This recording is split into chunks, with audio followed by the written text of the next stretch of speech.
80वां अध्याय। श्री कृष्ण के द्वारा सुदामा जी का स्वागत। राजा परीक्षित ने पूछा, भगवान, प्रेम और मुक्ति के दाता पर ब्रह्म परमात्मा भगवान श्री कृष्ण की शक्ति अनंत है, इसलिए उनकी माधुर्य और ऐश्वर्य से भरी लीलाएं भी अनंत हैं। अब हम उनकी दूसरी लीलाएं, जिनका वर्णन आपने अब तक नहीं किया है, सुनना चाहते हैं। ब्राह्मण, यह जीव विषय सुख को खोजते खोजते अत्यंत दुखी हो गया है। वे बाण की तरह इसके चित्त में चुभते रहते हैं। ऐसी स्थिति में ऐसा कौन सा रसिक रस का विशेषज्ञ पुरुष होगा जो बार बार पवित्र कीर्ति भगवान श्री कृष्ण की मंगलमय लीलाओं का श्रवण करके भी उनसे विमुख होना चाहेगा। जो वाणी भगवान के गुणों का गान करती है वही सच्ची वाणी है। वे ही हाथ सच्चे हाथ हैं जो भगवान की सेवा के लिए काम करते हैं। वही मन सच्चा मन है जो चराचर प्राणियों में निवास करने वाले भगवान का स्मरण करता है। और वे ही कान, वास्तव में कान कहने योग्य हैं, जो भगवान की पुण्यमयी कथाओं का श्रवण करते हैं। वही सिर है जो चराचर जगत को भगवान की चल अचल प्रतिमा समझकर नमस्कार करता है। और जो सर्वत्र भगवद विग्रह का दर्शन करते हैं, वे ही नेत्र वास्तव में नेत्र हैं। शरीर के जो अंग भगवान और उनके भक्तों के चरणोदक का सेवन करते हैं, वे ही अंग वास्तव में अंग हैं। सच पूछिए तो उन्हीं का होना सफल है। सूत जी कहते हैं, शौनकादि ऋषियों, जब राजा परीक्षित ने इस प्रकार प्रश्न किया, तब भगवान श्री सुखदेव जी का हृदय भगवान श्री कृष्ण में ही तल्लीन हो गया। उन्होंने परीक्षित से इस प्रकार कहा। श्री सुखदेव जी ने कहा, परीक्षित, एक ब्राह्मण भगवान श्री कृष्ण के परम मित्र थे। वे बड़े ब्रह्म ज्ञानी, विषयों से विरक्त, शांत चित्त और जितेंद्रिय थे। वे गृहस्थ होने पर भी किसी प्रकार का संग्रह परिग्रह न रखकर प्रारब्ध के अनुसार जो कुछ मिल जाता उसी में संतुष्ट रहते थे। उनके वस्त्र तो फटे पुराने थे ही, उनकी पत्नी के भी वैसे ही थे। वह भी अपने पति के समान ही भूख से दुबली हो रही थी। एक दिन दरिद्रता की प्रतिमूर्ति दुखीहिनी पतिव्रता भूख के मारे कांपती हुई अपने पतिदेव के पास गई और मुरझाए हुए मुंह से बोली, भगवान, साक्षात लक्ष्मीपति भगवान श्री कृष्ण आपके सखा हैं। वे भक्त वांछा कल्पतरु, शरणागत वत्सल और ब्राह्मणों के परम भक्त हैं। परम भाग्यवान आर्यपुत्र, वे साधु संतों के, सत्पुरुषों के एकमात्र आश्रय हैं। आप उनके पास जाइए। जब वे जानेंगे कि आप कुटुंबी हैं और अन्न के बिना दुखी हो रहे हैं, तो वे आपको बहुत सा धन देंगे। आजकल वे भोज, वृष्णि और अंधकवंशी यादवों के स्वामी के रूप में द्वारका में ही निवास कर रहे हैं और इतने उदार हैं कि जो उनके चरण कमलों का स्मरण करते हैं, उन प्रेमी भक्तों को वे अपने आप तक का दान कर डालते हैं। ऐसी स्थिति में जगत गुरु भगवान श्री कृष्ण अपने भक्तों को यदि धन और विषय सुख, जो अत्यंत वांछनीय नहीं है, दे दे, तो इसमें आश्चर्य की कौन सी बात है। इस प्रकार जब उन ब्राह्मण देवता की पत्नी ने अपने पतिदेव से कई बार बड़ी नम्रता से प्रार्थना की, तब उन्होंने सोचा कि धन की तो कोई बात नहीं है, परंतु भगवान श्री कृष्ण का दर्शन हो जाएगा, यह तो जीवन का बहुत बड़ा लाभ है। यही विचार करके उन्होंने जाने का निश्चय किया और अपनी पत्नी से बोले, कल्याणी, घर में कुछ भेंट देने योग्य वस्तु भी है क्या? यदि हो तो दे दो। तब उस ब्राह्मणी ने पास पड़ोस के ब्राह्मणों के घर से 4 मुट्ठी चिवड़े मांगकर एक कपड़े में बांध दिए और भगवान को भेंट देने के लिए अपने पतिदेव को दे दिया। इसके बाद वे ब्राह्मण देवता उन चिवड़ों को लेकर द्वारका के लिए चल पड़े। वे मार्ग में यह सोचते जाते थे कि मुझे भगवान श्री कृष्ण के दर्शन कैसे प्राप्त होंगे। परीक्षित, द्वारका में पहुंचने पर वे ब्राह्मण देवता दूसरे ब्राह्मणों के साथ सैनिकों की 3 छावनियां और 3 ड्योढ़ियां पार करके भगवत धर्म का पालन करने वाले अंधक और वृषणी वंशी यादवों के महलों में, जहां पहुंचना अत्यंत कठिन है, जा पहुंचे। उनके बीच भगवान श्री कृष्ण की 16,000 रानियों के महल थे। उनमें से एक में उन ब्राह्मण देवता ने प्रवेश किया। वह महल खूब सजा सजाया अत्यंत शोभायुक्त था। उसमें प्रवेश करते समय उन्हें ऐसा मालूम हुआ मानो वे ब्रह्मानंद के समुद्र में डूब उतरा रहे हों। उस समय भगवान श्री कृष्ण अपनी प्राण प्रिया रुक्मणी जी के पलंग पर विराजे हुए थे। ब्राह्मण देवता को दूर से ही देखकर वे सहसा उठ खड़े हुए और उनके पास आकर बड़े आनंद से उन्हें अपने भुजपाश में बांध लिया। परीक्षित, परमानंद स्वरूप भगवान अपने प्यारे सखा ब्राह्मण देवता के अंग स्पर्श से अत्यंत आनंदित हुए। उनके कमल के समान कोमल नेत्रों से प्रेम के आंसू बरसने लगे। परीक्षित, कुछ समय के बाद भगवान श्री कृष्ण ने उन्हें ले जाकर अपने पलंग पर बैठा दिया और स्वयं पूजन की सामग्री लाकर उनकी पूजा की। प्रिय परीक्षित, भगवान श्री कृष्ण सभी को पवित्र करने वाले हैं, फिर भी उन्होंने अपने हाथों ब्राह्मण देवता के पांव पखारकर उनका चरणोदक अपने सिर पर धारण किया और उनके शरीर में चंदन, अर्गजा, केसर आदि दिव्य गंधों का लेपन किया। फिर उन्होंने बड़े आनंद से सुगंधित धूप और दीपावली से अपने मित्र की आरती उतारी। इस प्रकार पूजा करके पान एवं गाय देकर मधुर वचनों से भले पधारे ऐसा कहकर उनका स्वागत किया। ब्राह्मण देवता फटे पुराने वस्त्र पहने हुए थे। शरीर अत्यंत मलिन और दुर्बल था। देह की सारी नसें दिखाई पड़ती थीं। स्वयं भगवती रुक्मणी जी चंवर डुलाकर उनकी सेवा करने लगी। अंतःपुर की स्त्रियां यह देखकर अत्यंत विस्मित हो गईं कि पवित्र कीर्ति भगवान श्री कृष्ण अतिशय प्रेम से इस मैले कुचैले अवधूत ब्राह्मण की पूजा कर रहे हैं।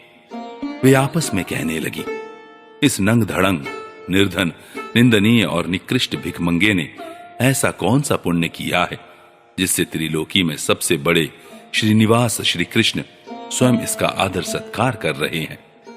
देखो तो सही, इन्होंने अपने पलंग पर सेवा करती हुई स्वयं लक्ष्मी रूपिणी रुक्मणी जी को छोड़कर इस ब्राह्मण को अपने बड़े भाई बलराम जी के समान हृदय से लगाया है। प्रिय परीक्षित, भगवान श्री कृष्ण और वे ब्राह्मण दोनों एक दूसरे का हाथ पकड़कर अपने पूर्व जीवन की उन आनंददायक घटनाओं का स्मरण और वर्णन करने लगे जो गुरुकुल में रहते समय घटित हुई थी।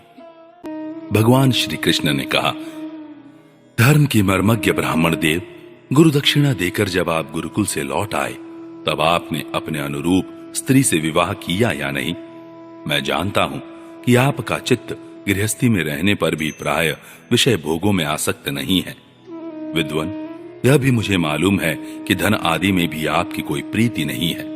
जगत में विरले ही लोग ऐसे होते हैं जो भगवान की माया से निर्मित विषय संबंधी वासनाओं का त्याग कर देते हैं और चित्त में विषयों की तनिक भी वासना न रहने पर भी मेरे समान केवल लोक शिक्षा के लिए कर्म करते रहते हैं।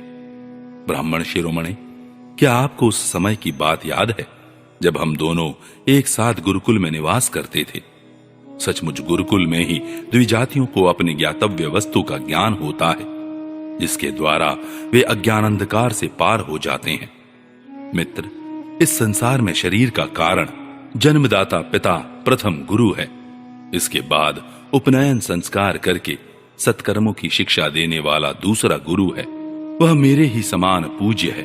तदनंतर ज्ञानोपदेश करके परमात्मा को प्राप्त कराने वाला गुरु तो मेरा स्वरूप ही है।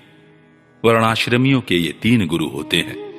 मेरे प्यारे मित्र, गुरु के स्वरूप में स्वयं मैं हूं। इस जगत में वर्णाश्रमियों में जो लोग अपने गुरुदेव के उपदेशानुसार अनायास ही भवसागर पार कर लेते हैं, वे अपने स्वार्थ और परमार्थ के सच्चे जानकार हैं। प्रिय मित्र, मैं सबका आत्मा हूं, सबके हृदय में अंतर्यामी रूप से विराजमान हूं। मैं गृहस्थ के धर्म, पंच महायज्ञ आदि से, ब्रह्मचारी के धर्म उपनयन वेदाध्ययन आदि से, वानप्रस्थी के धर्म तपस्या से और सब ओर से उपरत हो जाना, इस सन्यासी के धर्म से भी उतना संतुष्ट नहीं होता जितना गुरुदेव की सेवा शुश्रूषा से संतुष्ट होता हूं। ब्रह्मन, जिस समय हम लोग गुरुकुल में निवास कर रहे थे, उस समय की वह बात आपको याद है क्या, जब हम दोनों को एक दिन हमारी गुरुपत्नी ने ईंधन लाने के लिए जंगल में भेजा था? उस समय हम लोग एक घोर जंगल में गए हुए थे और बिना ऋतु के ही बड़ा भयंकर आंधी पानी आ गया था। आकाश में बिजली कड़कने लगी थी। तब तक सूर्यास्त हो गया चारों ओर अंधेरा ही अंधेरा फैल गया। धरती पर इस प्रकार पानी ही पानी हो गया कि कहां गड्ढा है कहां किनारा इसका पता ही न चलता था। वह वर्षा क्या थी, एक छोटा मोटा प्रलय ही था। आंधी के झटकों और वर्षा की बौछारों से हम लोगों को बड़ी पीड़ा हुई। दिशा का ज्ञान न रहा। हम लोग अत्यंत आतुर हो गए और एक दूसरे का हाथ पकड़कर जंगल में इधर उधर भटकते रहे। जब हमारे गुरुदेव सांदीपनि मुनि को इस बात का पता चला, तब वे सूर्योदय होने पर अपने शिष्य हम लोगों को ढूंढते हुए जंगल में पहुंचे और उन्होंने देखा कि हम अत्यंत आतुर हो रहे हैं। वे कहने लगे, आश्चर्य है पुत्रों, तुम लोगों ने हमारे लिए अत्यंत कष्ट उठाया। सभी प्राणियों को अपना शरीर सबसे अधिक प्रिय होता है, परंतु तुम दोनों उसकी भी परवाह न करके हमारी सेवा में ही संलग्न रहे। गुरु के ऋण से मुक्त होने के लिए सत शिष्यों का इतना ही कर्तव्य है कि वे विशुद्ध भाव से अपना सब कुछ और शरीर भी गुरुदेव की सेवा में समर्पित कर दें। द्विज शिरोमणियों, मैं तुम लोगों से अत्यंत प्रसन्न हूं। तुम्हारे सारे मनोरथ, सारी अभिलाषाएं पूर्ण हो और तुम लोगों ने हमसे जो वेदाध्ययन किया है वह तुम्हें सर्वदा कंठस्थ रहे तथा इस लोक एवं परलोक में कहीं भी निष्फल न हो। प्रिय मित्र, जिस समय हम लोग गुरुकुल में निवास कर रहे थे, हमारे जीवन में ऐसी ऐसी अनेकों घटनाएं घटित हुई थी। इसमें संदेह नहीं कि गुरुदेव की कृपा से ही मनुष्य शांति का अधिकारी होता और पूर्णता को प्राप्त करता है। ब्राह्मण देवता ने कहा, देवताओं के आराध्य देव जगत गुरु श्री कृष्ण, भला अब हमें क्या करना बाकी है, क्योंकि आपके साथ जो सत्य संकल्प परमात्मा है, हमें गुरुकुल में रहने का सौभाग्य प्राप्त हुआ था। प्रभु, छंदोमय वेद, धर्म, अर्थ, काम, मोक्ष, चतुर्विध पुरुषार्थ के मूल स्रोत हैं और वे हैं आपके शरीर। वही आप वेदाध्ययन के लिए गुरुकुल में निवास करें। यह मनुष्य लीला का अभिनय नहीं तो और क्या है। 81वां अध्याय, सुदामा जी को ऐश्वर्य की प्राप्ति। श्री सुखदेव जी कहते हैं, प्रिय परीक्षित, भगवान श्री कृष्ण सबके मन की बात जानते हैं। वे ब्राह्मणों के परम भक्त, उनके क्लेशों के नाशक तथा संतों के एकमात्र आश्रय हैं। वे इस प्रकार से उन ब्राह्मण देवता के साथ बहुत देर तक बातचीत करते रहे। अब वे अपने प्यारे सखा उन ब्राह्मण से तनिक मुस्कुराकर विनोद करते हुए बोले। उस समय भगवान श्री कृष्ण उन ब्राह्मण देवता की ओर प्रेम भरी दृष्टि से देख रहे थे। भगवान श्री कृष्ण ने कहा, ब्राह्मण, आप अपने घर से मेरे लिए क्या उपहार लाए हैं?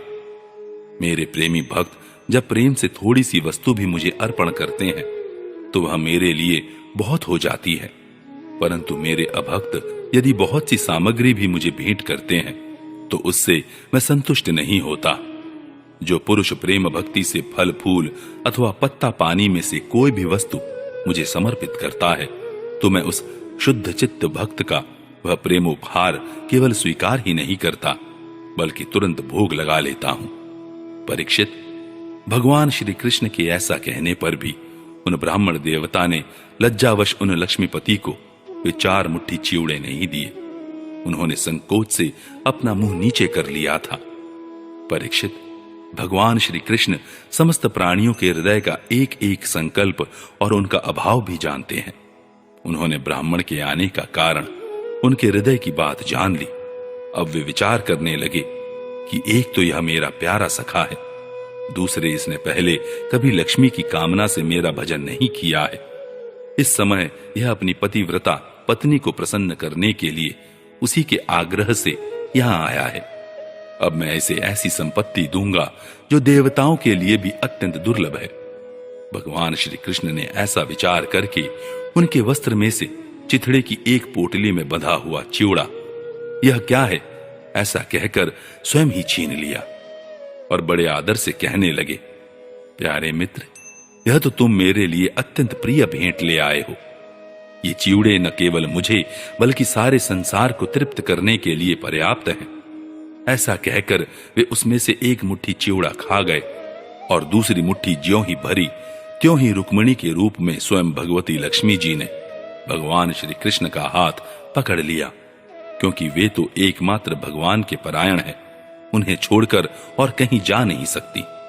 रुक्मिणी जी ने कहा, विश्वात्मन, बस बस, मनुष्य को इस लोक में तथा मरने के बाद परलोक में भी समस्त संपत्तियों की समृद्धि प्राप्त करने के लिए यह एक मुट्ठी चिवड़ा ही बहुत है, क्योंकि आपके लिए इतना ही प्रसन्नता का हेतु बन जाता है।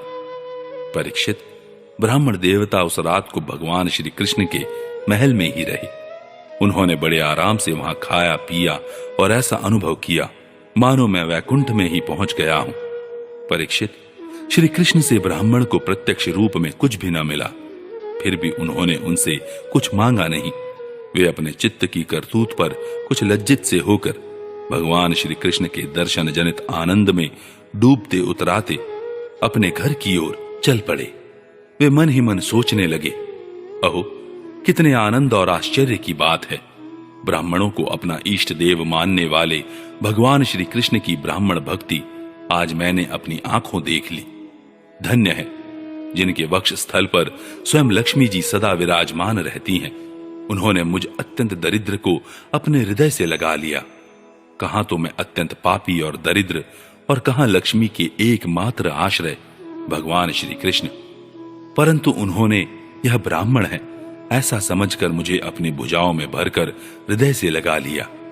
इतना ही नहीं, उन्होंने मुझे उस पलंग पर सुलाया जिस पर उनकी प्राण प्रिया रुक्मिणी जी शयन करती हैं, मानो मैं उनका सगा भाई हूं।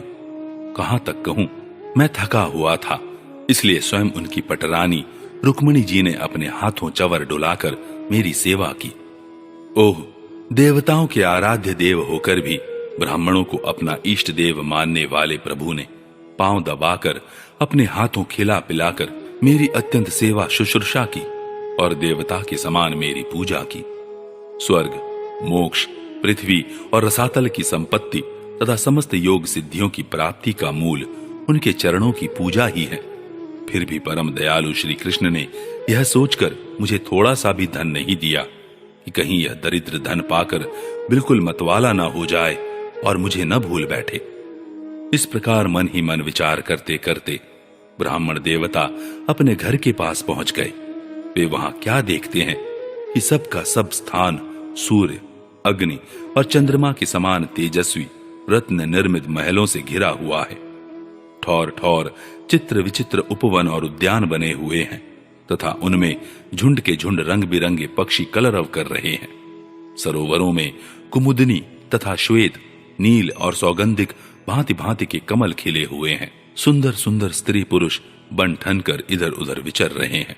उस स्थान को देखकर ब्राह्मण देवता सोचने लगे, मैं यह क्या देख रहा हूं? यह किसका स्थान है?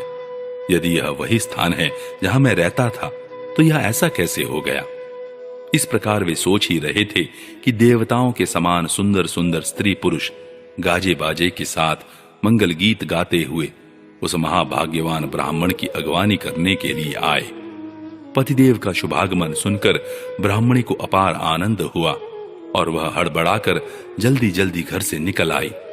वह ऐसी मालूम होती थी मानो मूर्तिमती लक्ष्मी जी ही कमल वन से पधारी हो। पतिदेव को देखते ही पतिव्रता पत्नी के नेत्रों में प्रेम और उत्कंठा के आवेग से आंसू छलक आए। उसने अपने नेत्र बंद कर लिए।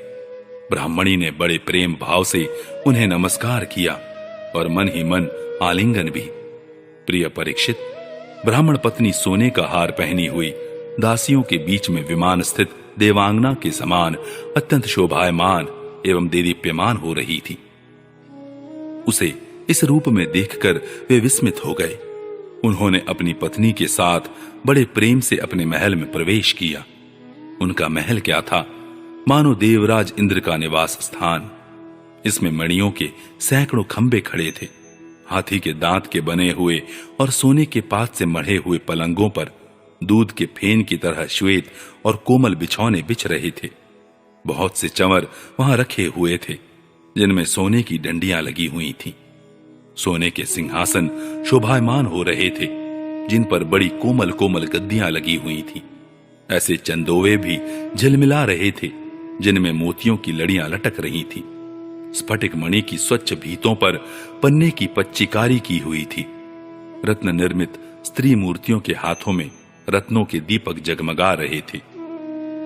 इस प्रकार समस्त संपत्तियों की समृद्धि देखकर और उसका कोई प्रत्यक्ष कारण न पाकर बड़ी गंभीरता से ब्राह्मण देवता विचार करने लगे कि मेरे पास इतनी संपत्ति कहां से आ गई। वे मन ही मन कहने लगे, मैं जन्म से ही भाग्यहीन और दरिद्र हूं, फिर मेरी इस संपत्ति समृद्धि का कारण क्या है? अवश्य ही परमैश्वर्यशाली यदुवंश शिरोमणि भगवान श्री कृष्ण के कृपा कटाक्ष के अतिरिक्त और कोई कारण नहीं हो सकता। यह सब कुछ उनकी करुणा की ही देन है। स्वयं भगवान श्री कृष्ण पूर्ण काम और लक्ष्मीपति होने के कारण अनंत भोग सामग्रियों से युक्त हैं। इसलिए वे याचक भक्त को उसके मन का भाव जानकर बहुत कुछ दे देते हैं, परंतु उसे समझते हैं बहुत थोड़ा, इसलिए सामने कुछ कहते नहीं। मेरे यदुवंश शिरोमणि सखा श्याम सुंदर सचमुच उस मेघ से भी बढ़कर उदार हैं, जो समुद्र को भर देने की शक्ति रखने पर भी किसान के सामने न बरसकर उसके सो जाने पर रात में बरसता है और बहुत बरसने पर भी थोड़ा ही समझता है। मेरे प्यारे सखा श्री कृष्ण देते हैं बहुत, पर उसे मानते हैं बहुत थोड़ा, और उनका प्रेमी भक्त यदि उनके लिए कुछ भी कर दे तो वे उसको बहुत मान लेते हैं। देखो तो सही, मैंने उन्हें केवल एक मुट्ठी चिवड़ा भेंट किया था, पर उदार शिरोमणि श्री कृष्ण ने उसे कितने प्रेम से स्वीकार किया। मुझे जन्म जन्म उन्हीं का प्रेम, उन्हीं की हितैषिता, उन्हीं की मित्रता और उन्हीं की सेवा प्राप्त हो। मुझे संपत्ति की आवश्यकता नहीं, सदा सर्वदा उन्हीं गुणों के एकमात्र निवास स्थान महानुभाव भगवान श्री कृष्ण के चरणों में मेरा अनुराग बढ़ता जाए और उन्हीं के प्रेमी भक्तों का सत्संग प्राप्त हो। अजन्मा भगवान श्री कृष्ण संपत्ति आदि के दोष जानते हैं। वे देखते हैं कि बड़े बड़े धनियों का धन और ऐश्वर्य के मद से पतन हो जाता है, इसलिए वे अपने अदूरदर्शी भक्त को उसके मांगते रहने पर भी तरह तरह की संपत्ति, राज्य और ऐश्वर्य आदि नहीं देते। यह उनकी बड़ी कृपा है। परीक्षित, अपनी बुद्धि से इस प्रकार निश्चय करके वे ब्राह्मण देवता त्याग पूर्वक अनासक्त भाव से अपनी पत्नी के साथ भगवत प्रसाद स्वरूप विषयों को ग्रहण करने लगे और दिनों दिन उनकी प्रेम भक्ति बढ़ने लगी। प्रिय परीक्षित, देवताओं के भी आराध्य देव भक्त भयहारी यज्ञपति सर्वशक्तिमान भगवान स्वयं ब्राह्मणों को अपना प्रभु, अपना इष्ट देव मानते हैं। इसलिए ब्राह्मणों से बढ़कर और कोई भी प्राणी जगत में नहीं है। इस प्रकार भगवान श्री कृष्ण के प्यारे सखा उस ब्राह्मण ने देखा कि यद्यपि भगवान अजित हैं, किसी के अधीन नहीं है, फिर भी वे अपने सेवकों के अधीन हो जाते हैं, उनसे पराजित हो जाते हैं। अब वे उन्हीं के ध्यान में तन्मय हो गए। ध्यान के आवेग से उनकी अविद्या की गांठ कट गई और उन्होंने थोड़े ही समय में भगवान का धाम, जो कि संतों का एकमात्र आश्रय है, प्राप्त किया। परीक्षित, ब्राह्मणों को अपना इष्ट देव मानने वाले भगवान श्री कृष्ण की इस ब्राह्मण भक्ति को जो सुनता है, उसे भगवान के चरणों में प्रेम भाव प्राप्त हो जाता है और वह कर्म बंधन से मुक्त हो जाता है।